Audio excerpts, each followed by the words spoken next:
I got to admit it, my A7 III is as uncomfortable as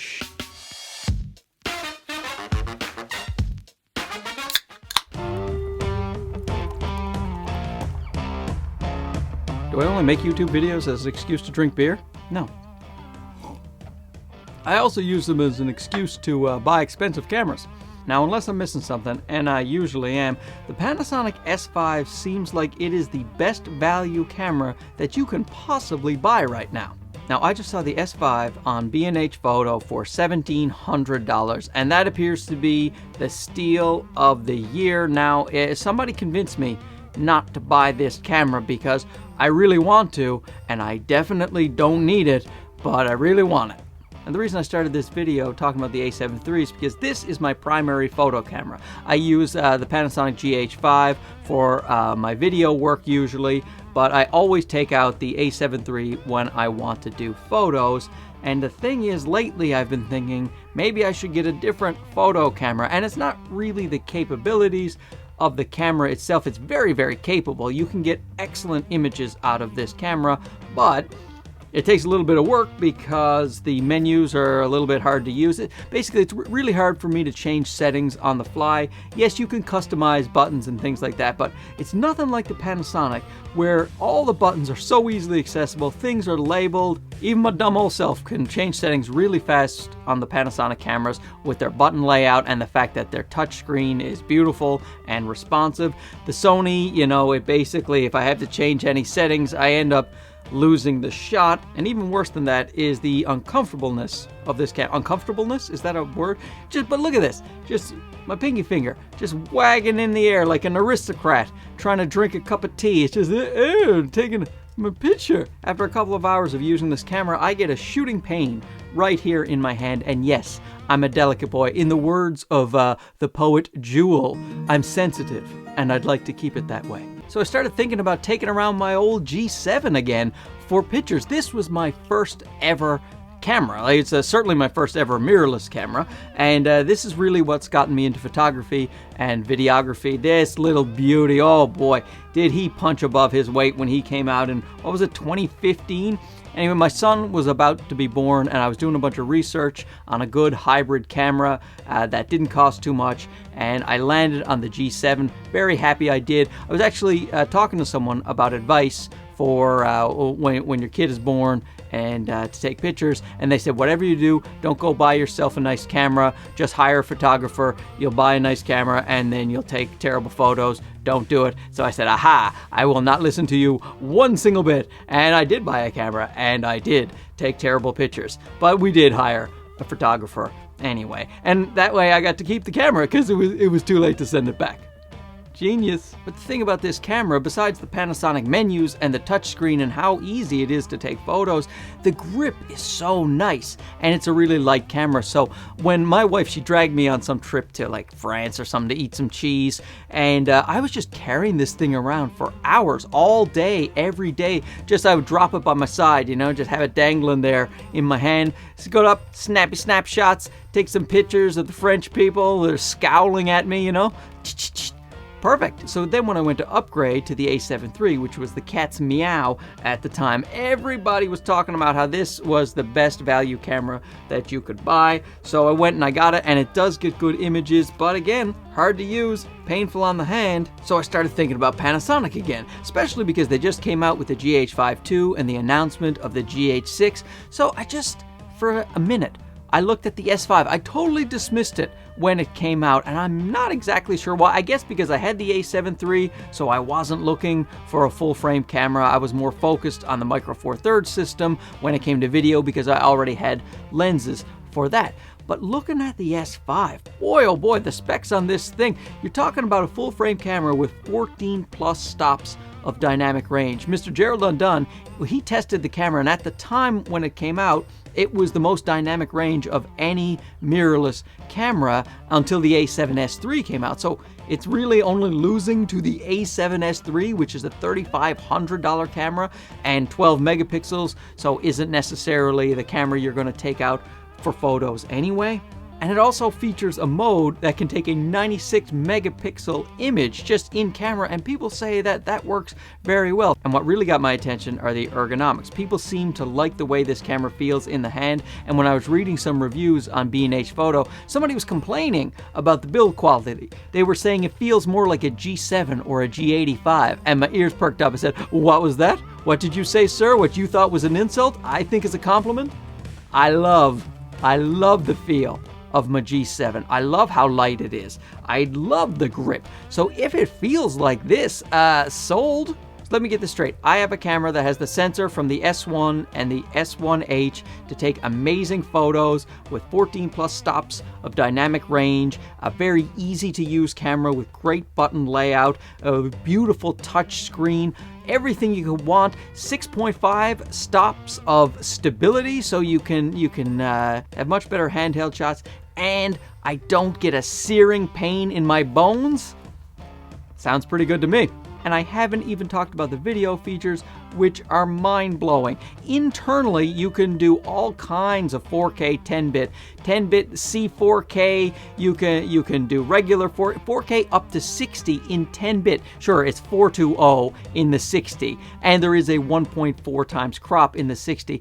But come on now, you're getting all the goodness and the dynamic range of a good full-frame camera, and you have all those 4K modes, and it just crops in 1.4 times and goes to 420 in 10-bit. That is a small price to pay. Now granted, one of the big problems is the 30-minute record limit in 10-bit. I wish it didn't have that. They say it's for the notion of overheating. So I wish you could just set it on a high heat tolerance like the Sony cameras do, because a lot of people are saying they can just press the record button for 30 minutes, press it again for 30 minutes, and it doesn't overheat. So I wish that wasn't in there. Now you can get past the recording limit and much more if you have an external recorder like the Ninja 5. If you have a Ninja 5, you can record unlimited on the Panasonic S5, but you also get 5.9K ProRes RAW. 5.9K ProRes RAW, and if you have a Blackmagic recorder, you can record 5.9K Blackmagic RAW for $1,700 right now. And sure, the Ninja 5 costs $600. Sometimes that goes on sale too, but right now it costs $600. So you're talking about $2,300. It just makes me wonder, the GH6 is coming out, right, at $2,500 is what they say that's going to be. Now, that can do 5.7K, we know so far, probably internally, and it does have 4K 120p. But other than that, I mean, we'll see what the GH6 has in store. They better have a bunch of goodies, because it is going to be hard to beat the combo of a Ninja 5 or a Blackmagic recorder with the S5 at this point, in my opinion. So now the big question is, why? In God's name, in the name of Zeus Almighty, are we not talking about the Panasonic S5 so much? And I think it's because of two major flaws. The first one is not a flaw to a lot of people, and that is the autofocus.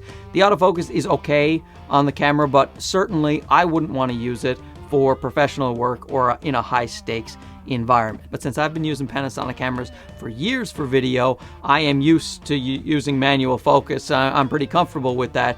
Now sure, if I had perfect autofocus, I would use it. If I had an A7S III, I would turn it on. Of course I would, because why wouldn't I? I'm a comedian in my real life, so a lot of the things I shoot are other comedians, and I would definitely like autofocus with those guys. You try to tell a comedian to stay still, good luck. They all have ADHD. They're running in and out of frame all the time like chickens with their heads cut off. So you know what you need to do is constantly change your focus, or if I had the A7S III, that would be great. So it is a con to not have reliable autofocus. Oh, I thought of another con. This would be the second con. Now there's three cons. And that would be the micro HDMI port. You know, to some people that doesn't sound like a big deal, but the fact is, if that cracks off in your port, the little micro HDMI, they're so fragile. Like I have one on for this, the A7 III, so I'm always hooking that up to the Ninja 5. And the micro port, the little cord, it bends all the time. They're very flimsy, so I get what people are saying about having the full-size HDMI. So there's those two cons: autofocus, the micro HDMI. Now, to me, what I think is really holding a lot of people back is the fact that this is the L-mount Alliance. Do your Jared Polin jokes right now, but the lens selection, people are saying, isn't great.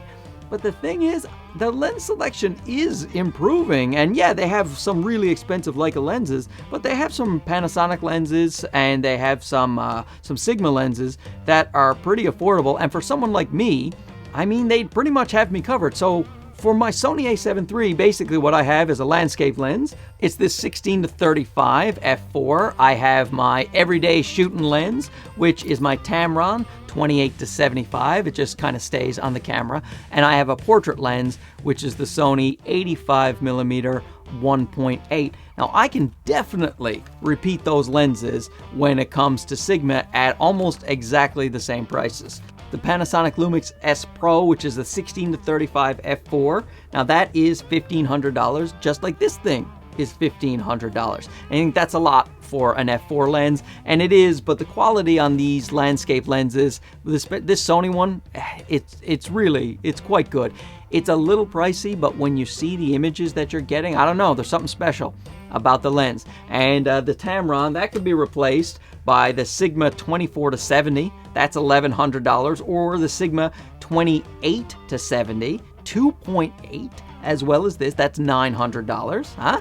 Now, they have a Panasonic 85 1.8, just like my Sony 85 1.8, except this is $600. $600, which is, that's about the same price as the Sony. So what I'm saying is, for the lenses I bought, I could repeat it. And you know there's gonna be more lenses in the future. Panasonic and Sigma, they make a lot of lenses.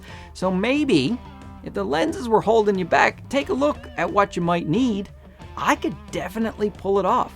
The thing that it's holding me back is that, man, oh man, at Sony, they're a juggernaut. They just won't stop. They're so good at everything. They're machines, they're robots. And when this A7 IV comes out, it'll probably destroy the entire market again. And if it has a place to put my dangling pinky, I might be a lot happier with that camera. It's just Sony has such a mature lens selection at this point. You can get beautiful lenses at all the various price points. You can get great small lenses, great big lenses, whatever you want. Sony and the third-party manufacturers have you covered, and that is very comforting going forward, especially with their absolutely fantastic autofocus. Once they start implementing things like unlimited recordings and 10-bit, they're going to be pretty much unstoppable. It's just, man, the Panasonics, oh boy, they are fun to use. I thought I'd have to sell everything and then jump into a new system and then have no camera that when I desperately need autofocus, I can rely on. You know, who knows?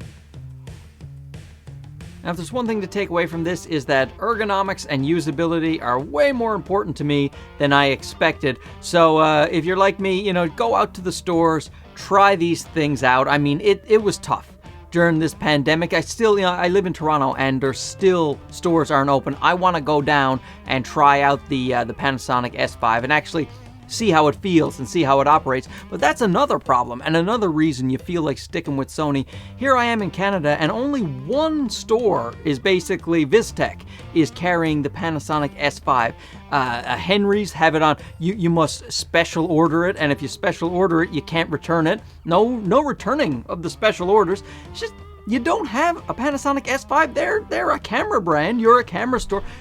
Why do I have to special order it? And a bunch of the lenses I'd like to try out, again, are all special order from all of the stores. So not having the lenses and the camera readily available starts to push it in Sony's favor, which is really too bad because I'd like to try these things out anyway. I don't know, if you're out there and you got a Panasonic S5 and a bunch of lenses you don't want anymore, just send them to me, all right? And then I'll say thanks in a video. I won't. Thanks for watching. Don't forget to like and subscribe and all that jazz. We'll see you again soon. Thanks for listening to me rant. Okay, bye-bye.